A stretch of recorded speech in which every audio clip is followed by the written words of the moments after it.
नमस्कार मित्रों, सभी का स्वागत है आपके अपने चैनल स्वरा अनअकैडमी क्लासेस पर। यहाँ हम बात करेंगे अटल बिहारी वाजपेयी मेडिकल यूनिवर्सिटी उत्तर प्रदेश की। इसमें राउंड 2 के जो है अलॉटमेंट लेटर आप सभी लोगों ने देखा। अब उसमें क्या है, बहुत सारे लोगों को कॉलेज नहीं पसंद आ रहा है, तो अब वो कंफ्यूज हैं कैसे मॉपअप राउंड में जाएँ, कैसे वो अपनी सीट को बचाएँ। इन सभी मुद्दों पर हम बात करेंगे, क्योंकि इसमें बात 40,000 रुपये की है और 2,000 रुपये की है, और उसमें कट ऑफ कितना रहेगा, क्या उनके चांसेस होंगे मॉपअप राउंड में। तो आइए शुरू करते हैं। देखिए, ये इसकी ऑफिशियल वेबसाइट है और इसमें कुछ इंटरफेस आज चेंज कर दिया गया है। तो यहाँ पर आप पाएंगे, तो इस तरीके से आप यहाँ पर गाइडलाइन को डाउनलोड कर लीजिए।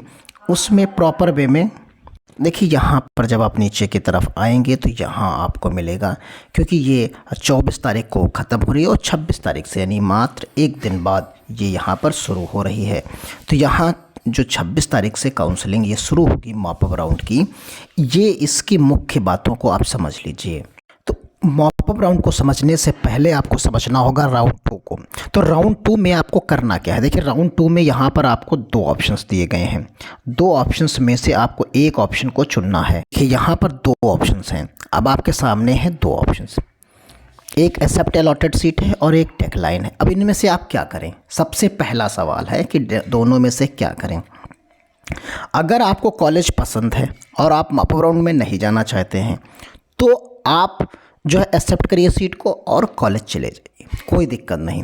तो ये तो बात हो गई। अगर आपको कॉलेज पसंद है तब तो बात ही ख़त्म हो गई, इसमें कुछ चुनने की ज़रूरत ही नहीं। आपने एक्सेप्ट किया लो सीट को, 40,000 रुपये जमा किए और जो है चले गए, उस कॉलेज को रिपोर्ट कर दिया, वहाँ आप पढ़ने लगे बाकी फॉर्मेलिटी पूरी करके।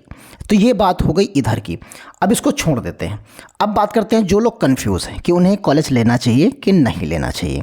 अब आ जाते हैं ये डिक्लाइन अलॉटेड सीट पर। तो यहाँ कोई अपग्रेडेशन का तो सीट है नहीं, ऑप्शन नहीं है कि अपग्रेड आप कर नहीं सकते, तो आपको सीट छोड़नी ही छोड़नी है। तो देखिए, अगर आपने राउंड 1 में अपग्रेड किया है, राउंड 1 में अगर आपने अपग्रेड किया है, आप समझ लीजिए, अगर आपने अपग्रेड किया है तो अपग्रेड करेंगे तो 40,000 तो वहाँ जमा किए होंगे, तभी आप अपग्रेड कर चुके होंगे। तो आपको इस हालत में, अगर आपने राउंड 1 में अपग्रेड करके राउंड 2 में आए हैं और यहाँ आपको कॉलेज मिल गया है, नया कॉलेज मिल गया है, पुराना कॉलेज हट गया और नया कॉलेज मिल गया, तो आपको क्या करना है समझ लीजिए। तो आपको जो है एक्सेप्ट करते हुए उस प्रक्रिया को पूर्ण करिए, एक्सेप्ट करते हुए प्रक्रिया को पूर्ण करिए। अगर डिक्लाइन कर देंगे तो आपकी ये सीट चली जाएगी और आपके रुपये भी वो समस्या पैदा कर सकते हैं। तो इस स्थिति में आपको वो अलॉटेड सीट जो है जाना ही पड़ेगा वहाँ पर, यानी वहाँ आपको कॉलेज, नए कॉलेज में जो नया कॉलेज मिला है वहाँ प्रक्रिया पूर्ण करनी पड़ेगी। फिर उसके बाद क्या है, अगर आपको कॉलेज नहीं मिला तो राउंड 1 में ही आप चले जाइए। वहाँ राउंड 1 में जो कॉलेज मिला था, अब एक स्थिति क्या हो सकती है, आपने अपग्रेड किया और अपग्रेड करने के बाद आपको कॉलेज ही नहीं मिला, तो आप राउंड 1 वाले कॉलेज में ही चले जाइए, वहाँ पर प्रक्रिया पूर्ण कर लीजिए कि हमें नया कॉलेज नहीं मिला, हमें अब पुराने कॉलेज पर ही रहना है। अब दोनों स्थितियाँ हो गई, यानी दोनों स्थितियों के लोग थे, उन्हें क्लियर हो गया होगा क्या करना है। यानी दोनों स्थितियों में आपको कॉलेज जाना है। अब कॉलेज में जाकर बात करिए कि हम मॉपअप राउंड में जाएंगे और हम इस सीट को रिज़ाइन करेंगे, हम इस सीट को रिज़ाइन करेंगे।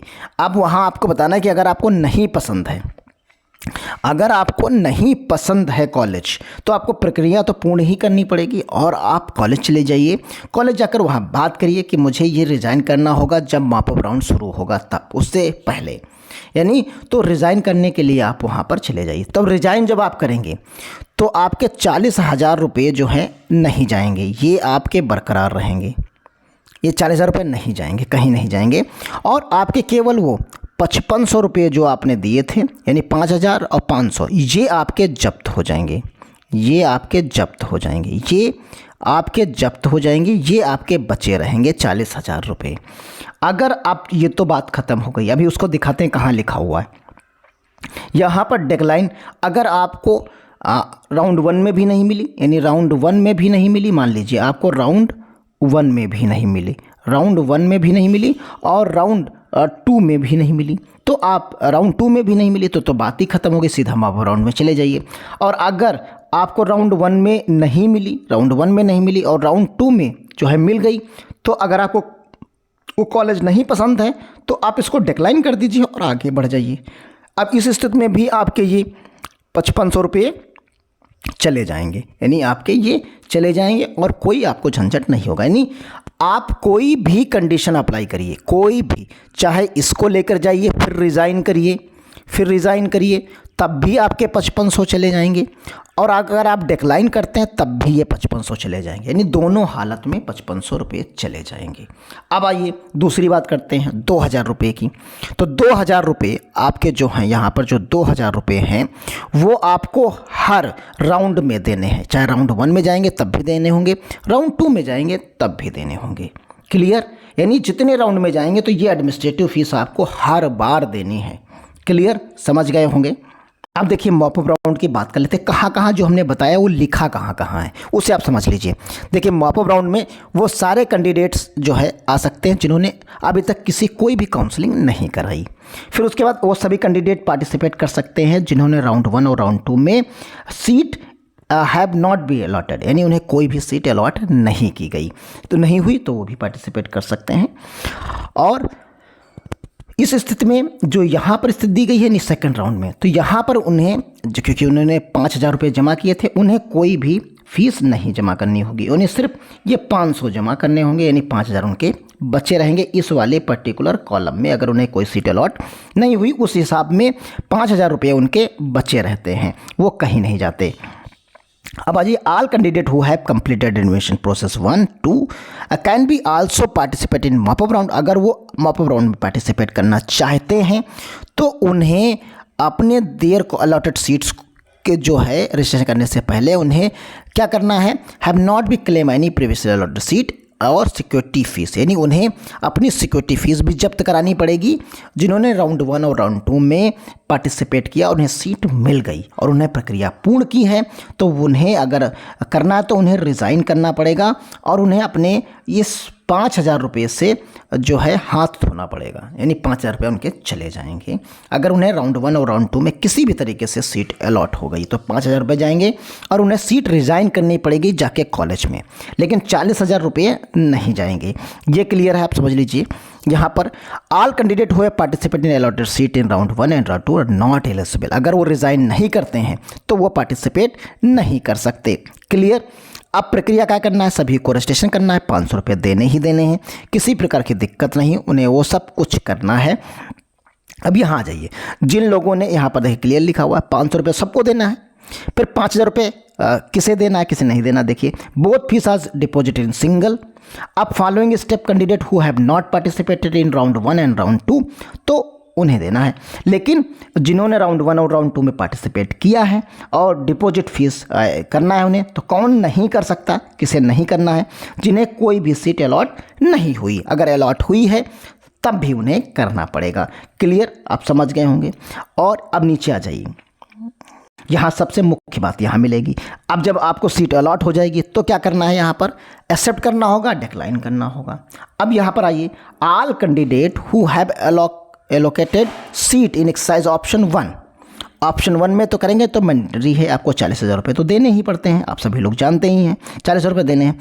अब देखिए, online through transferred and allotted college adjust against tuition fees, ये आपकी हो जाएगी, वो तो सीधा सा बताया गया है।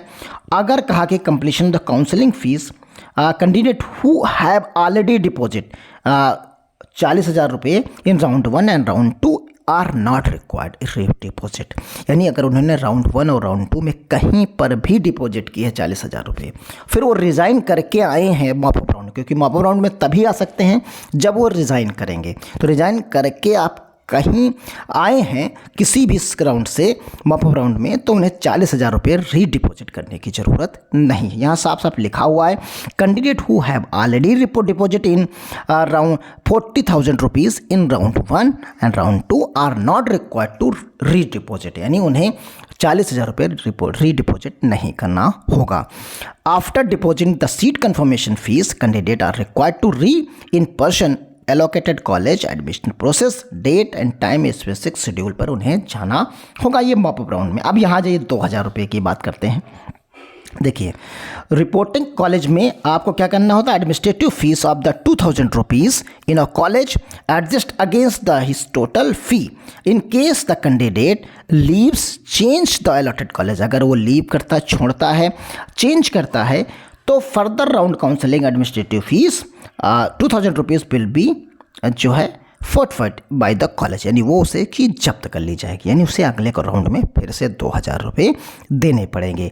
तो उम्मीद करते हैं जो 40,000 का लफड़ा था, जो आपका प्रॉब्लम थी 40,000 की, वो आप समझ गए होंगे कि कैसे वो आपकी बची रहेगी, कहाँ कहाँ लिखा हुआ है इस प्रोस्पेक्टस में, और 2000 रुपये आपको हर राउंड में देनी होगी ये। और कट ऑफ की बात कर लेते हैं, तो कट ऑफ जो जनरल के लिए कट ऑफ था, यहाँ पर आप समझ लीजिए, जो कट ऑफ है जनरल का लिए, कट ऑफ की हम बात कर लेते हैं, तो ये कट ऑफ में 50 परसेंटाइल था, ये परसेंटाइल है, आप समझ लीजिए ये परसेंटाइल है 50%, और 40 परसेंटाइल जो बाकी कैटेगरी के लिए था, ये घटकर 10% अवश्य रूप से आ जाएगा, ये करीब 30 परसेंटाइल हो जाएगा आपका, और ये आपका 40 परसेंटाइल होगा। अगर इसके बीच में आपका आ रहा है तो आप मॉप अप राउंड में पार्टिसिपेट कर पाएंगे। इन 10% में जिनके पे नॉट क्वालिफाइड लिखा है वो लोग भी पार्टिसिपेट कर पाएंगे मॉप अप राउंड में। पिछले साल यही हुआ था, 10 परसेंटाइल नीचे कट ऑफ को गिरा दिया गया था, जिससे वो लोग भी पार्टिसिपेट कर पाए थे, क्योंकि प्राइवेट की सीट्स काफ़ी ज़्यादा बच जाती हैं, लोग लेते नहीं हैं। तो इस स्थिति में उन्हें जो है ये चीज़ें यहाँ पर होगी। उम्मीद करते हैं कि 40,000 रुपये का जो समस्या आपकी थी वो दूर हो गई होगी, 2000 रुपये की दूर हो गई होगी। और मॉप अप राउंड में कैसे पार्टिसिपेट करेंगे ये आपको कॉलेज जाकर रिपोर्टिंग के टाइम में ही बता देना होगा कि आप रिज़ाइन करेंगे सीट को। तो मिलते हैं अगली अपडेट के साथ, तब तक के लिए धन्यवाद। जय हिंद, जय